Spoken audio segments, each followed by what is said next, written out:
loads of Bazaar items have been revealed already, and while they are subject to change, I have collected the biggest of them for you today.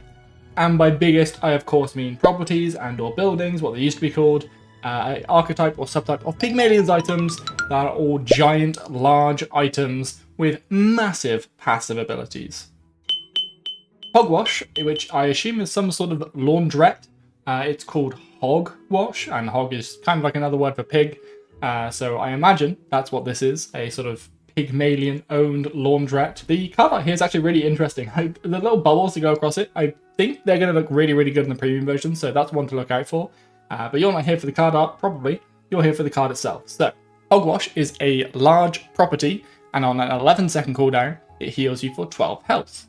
Whenever you use another item, you advance this by 2 seconds. That's a little better than 1 health per second, which is okay. That's the absolute minimum you'd want. But this is of course going to trigger probably at least once during your fight, if it's not the only item that you have. Most item cooldowns are around 7 to 9 seconds at the moment, so you're probably looking at this triggering maybe twice during a fight. So it's going to come down to more like about 7 seconds. Of course, then when it goes around the second time, if you've got a whole plethora of items, you can get Hogwash coming down to sort of 2 seconds, 3 seconds, something like that. But that's in a sort of perfect world scenario. You're most likely looking at about a 7 to 9 second Hogwash. And this is largely because Advance doesn't go over. Once you hit sort of that 2 to 1 seconds left on your cooldown, if you advance, it'll drop down to 0. But the excess won't be taken off the new cooldown. It goes back up all the way to 11 seconds. Because it is triggered just by another item being used, this fits quite easily into basically every build, but it's not going to be particularly strong. 12 health isn't that much, it's just over 10% of what you start with, 100. There are much bigger and better healing items out there, or smaller items that heal for about the same. So for that, it's a good item early on, because it works off of other items just triggering. It's easy to fit into the build before you have a big sort of archetype going on. But it struggles in middle, and at late game, you will definitely want to be getting rid of this if you haven't upgraded it. Next up is the first of our scrapers. This was kind of broken the last time we saw it, so the art and the card are separate. At least I have separate versions of them. But the art is from the brilliant Alexander, Ukrainian artist. We did a huge breakdown of his whole art project on this, the time-lapse that he did. So if you're interested in any of those sorts of things, we do a lot more than just looking at items on this channel, so make sure you hit subscribe so you don't miss any of those other videos. Those other videos don't tend to do as well on the homepage, so if you want to get all of my content, you're probably going to have to be hitting that subscribe button. The Landscraper is a large property, just like most of the other things on this list, and every 8 seconds you gain 8 shield, and give all of your shielding items +1 shielding for the fight. So we saw this in our first Bazaar builds out of context coming out earlier this week. We've got a lot of interesting and unique content coming your way. So if you would like to support us, again, I literally just mentioned it. I'm sorry, I'm kind of obliged to do this, but please do subscribe. I really would love to hit 1,000 subscribers before the game comes out. That is my current goal. So if you're interested in all of our new types of content, and there is a lot more coming around launch, definitely go and hit that button. Anyway, this item is a key cog to Pygmalion shield builds, both granting shields and improving them.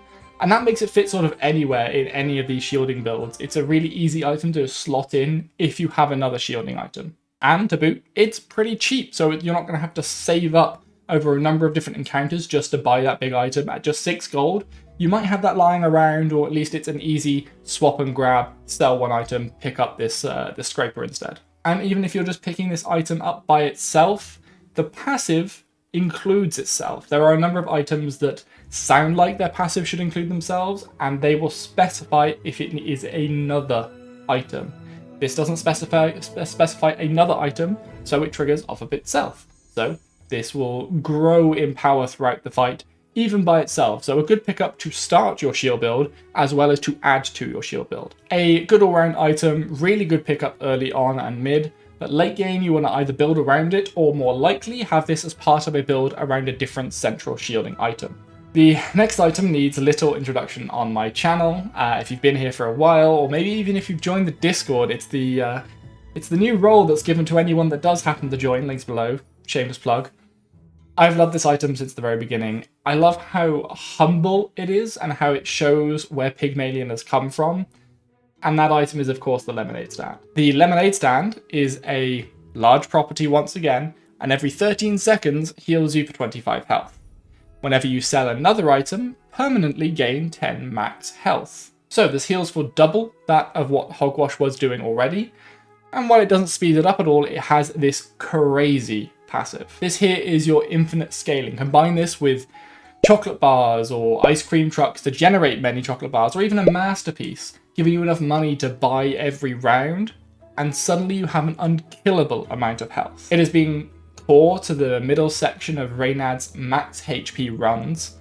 Every time we see him picking up Pygmalien and he spots a lemonade stand in the middle of a run, he will grab it and just start churning through items. He'll buy a pinata and sell all the chocolate bars. He'll grab an ice cream truck and sell all those and start creating this massive amount of maximum health, because Pygmalien has items that work alongside that as well, and it is permanent maximum health. And that makes it a great item to pivot out of, as well as to have in general.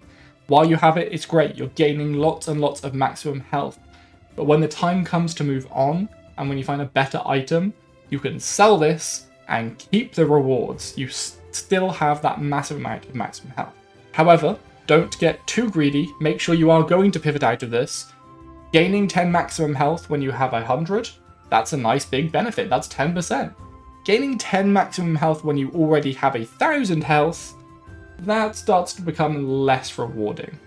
These diminishing returns are going to happen once you get into the later stages of the game with the lemonade cart, so make sure you're selling it and buying a different item in its place. As such, it is decent early on, has a crazy strong middle game as you're able to finally buy and sell items really quickly, churning out massive amounts of maximum health, but late game will fall off. Do not fall into the pitfall of trying to reach 2,000 health. The difference between 1,000 health and 2,000 health in the Bazaar isn't as great as you think. If they can deal 1,000 damage to you, they can probably deal 2,000.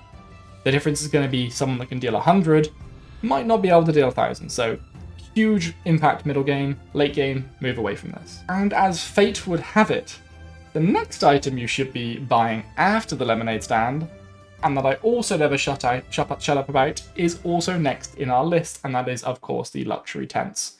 Because nothing is a more iconic duo than lemonade and a tent in the middle of a desert, I guess. The luxury tents are a large, this is building, but it's an old image. They're basically a large property that this says 8.3 seconds, that's because they had speed. We've got it listed down in the Bazaar item library, links down below. It's a collection of all the items that you're going to see today and forevermore. We have it listed as 10 seconds, so luxury tents are a large property that every 10 seconds heals you for 20% of your maximum health. Even at base HP, this is already 20 health every 10 seconds. That's not bad, but also not great. However, when we scale that up, this gets crazy good.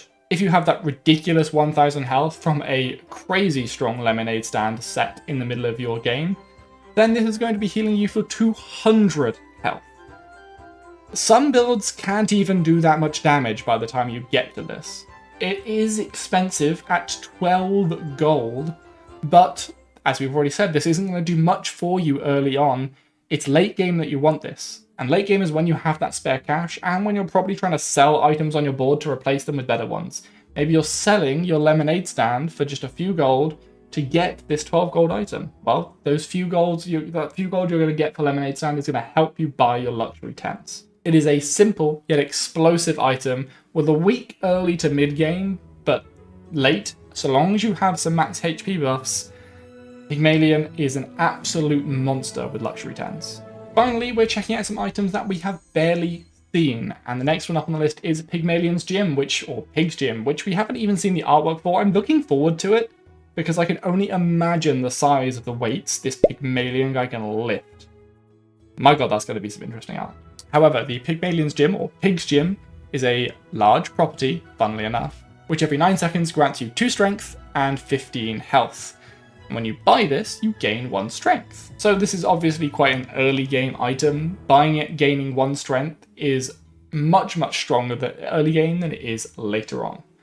And 15 health in 9 seconds isn't bad, but we are obviously here for that strength. You will want to pick this up if you have 2 or 3 damaging items early on in the game that will benefit massively from that 1 strength just from buying it, and then an additional 2 to bring you up to 3 strength the first time this triggers in a fight. And in those early fights, they've been lasting maybe up to about 30 seconds. They typically don't quite go into the sandstorm because no one's that tanky yet. But you're going to get this maybe off a couple of times against certain players or NPCs, so maybe you're going to get 5, 7 strength off this item. And that can mean quite a lot if you have a perfect item for it. And most of these items are early game. Yo-yo. You can pick that up early, benefits massively from this. Flail as well as the obvious brass knuckles because it specifies that it gets extra damage off strength. These are all really, really good items to have alongside it.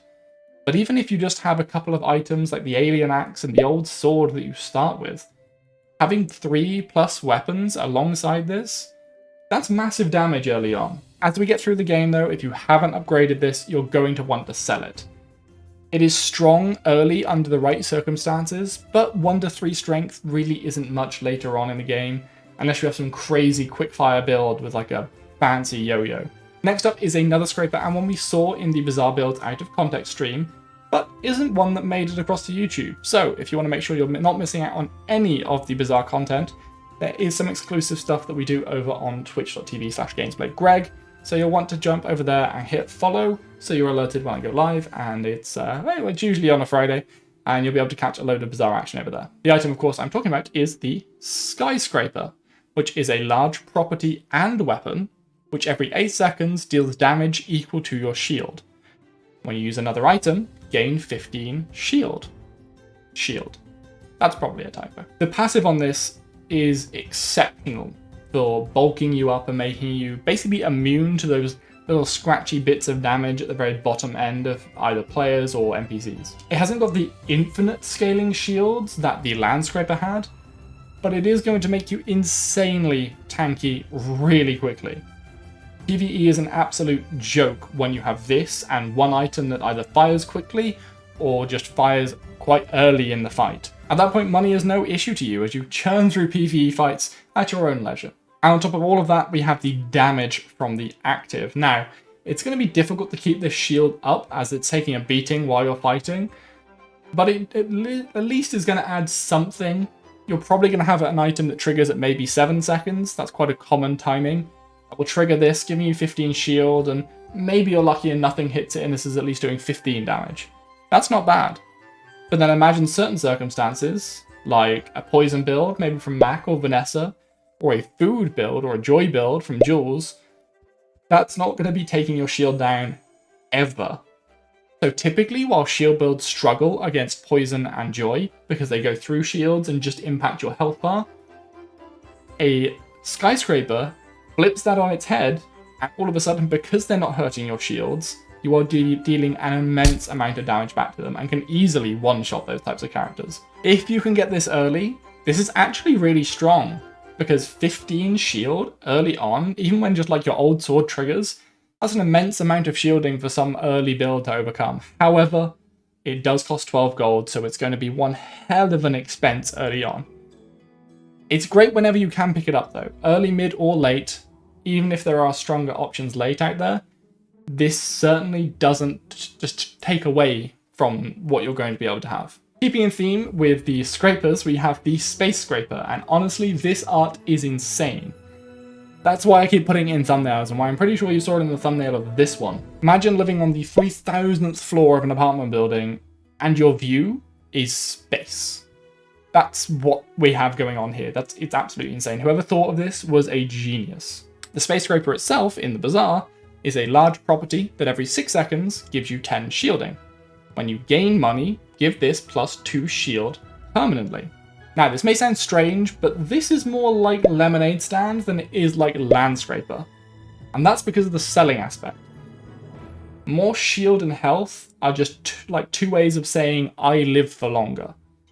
Whereas a stacking item based on gaining money is very different to a stacking item based on card activation. For this item to stack like crazy and win you the game, you want ice cream trucks, pinatas, business cards, anything. that will generate more items for you to sell or generate more money for you to be able to sell more items. Even then, +2 is not an absolute massive amount. It's a lot less than the +10 from Lemonade Stand.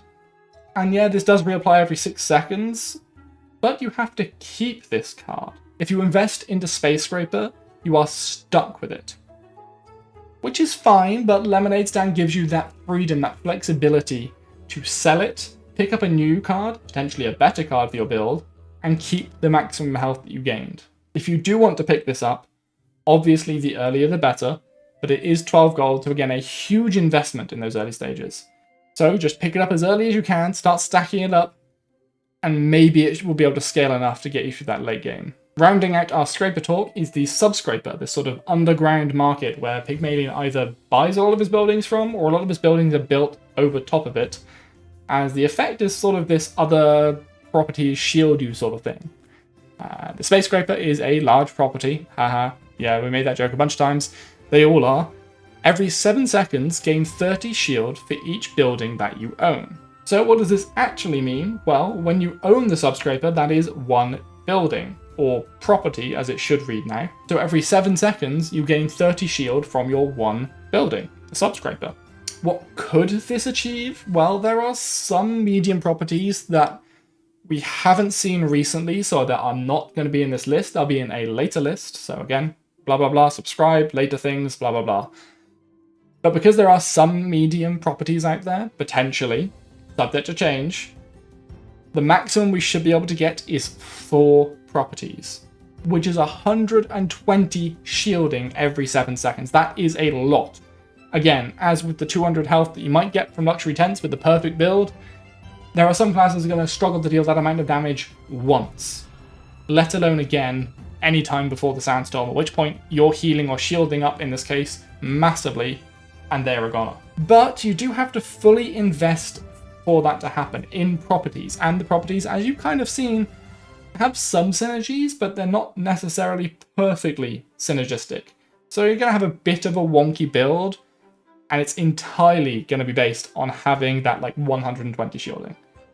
It's more likely that you're going to be getting 60 shields per 7 seconds, which is actually pretty strong alongside quite a competent build. 60 shielding is nothing to shake a stick at, and all you need is the Subscraper and one other property. And if I could recommend a property to put alongside, maybe the Skyscraper, because whenever Subscraper triggers, it'll trigger the Skyscraper's passive as well, giving you 75 shields every 7 seconds. I like this more than I did when I first saw it. I originally wrote this off as kind of a bad item, but it's cheap at just 6 gold and represents a big chunk of shield, especially if combined with that Skyscraper. So early, mid, or late, grab yourself a Subscraper. Just don't be afraid to pivot out of it for a stronger option if there's one out there. The beautiful vineyards of Pygmalien are up next, and likely providing all the greats for Jules' juice, because I guess wine or maybe even alcohol doesn't even exist in this world.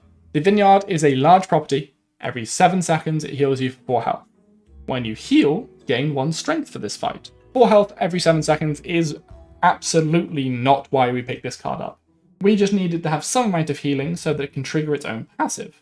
When this is paired with something like Succulents, Ointment, or even Hogwash, or perhaps all of them, you can really start generating a lot of strength. This item does pose a question to you though, and it's one I absolutely love.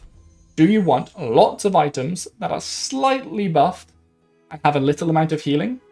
Or do you want to have a couple of hard-hitting mega weapons and a bunch of healing? There isn't really a right answer. You can go both ways, but I love these cards that are central to a build, but not necessarily the flashiest of cards within it. They just pose a question. Do you want to build it this way or that way? The choice is yours. We saw the same with Loop from our first Bazaar Builds Out of Context challenge, and I know there are a lot more of these coming. I can't wait to see more of them. As far as vineyards go, at 12 gold, it's going to be rough early on, but we saw how powerful this was mid-game. Reynad picked it up in one of his previous games, and it did really, really well. And it would have fallen off towards the end had you not upgraded it twice to shiny and then fancy, at which point it gave 30% extra charge speed to the items either side of it, which was insane to see. Last but not least is the picturesque and idyllic windmill. with all these hot air balloons floating up around it. The artwork is majestic, at least. The windmill is a large property. Every 10 seconds, heals you for 20. When you heal, gain 3 speed for this fight. So this is Vineyard, but instead of strength, you're gaining speed. If you want to hit people with weapons, then look for the Vineyard. And if you want to do almost anything else, you have the windmill. It's quite open, you can do basically anything, but of course it will synergize the most with a fully defensive healing build. If you can get some max health in there with Lemonade Stand, especially seeing as Lemonade Stand also heals, that is a great option. Then you can look for, again, Ointment, Succulents, even the Crystal Bonsai Tree. They're all really, really good options, and there's plenty more to come, I'm sure. And at that point, once you get into a fight, the longer it goes on, the quicker you are healing up all of the damage the enemy just did to you. Because every time one of those healing items triggers, they trigger faster the next time, thanks to the speed from Windmill. At 12 gold, you're going to be picking this one up after you've built up some of that max health with Lemonade Stand or Ice Cream Truck, and then you can sell it and unlock those unkillable late game healing builds by purchasing a Windmill. If you want to see a healing build in action, by the way, then you absolutely have to check out Reynad's broken healing build. We did a full breakdown of everything he was doing in here, and he even tells us his one true weakness. So definitely worth a watch.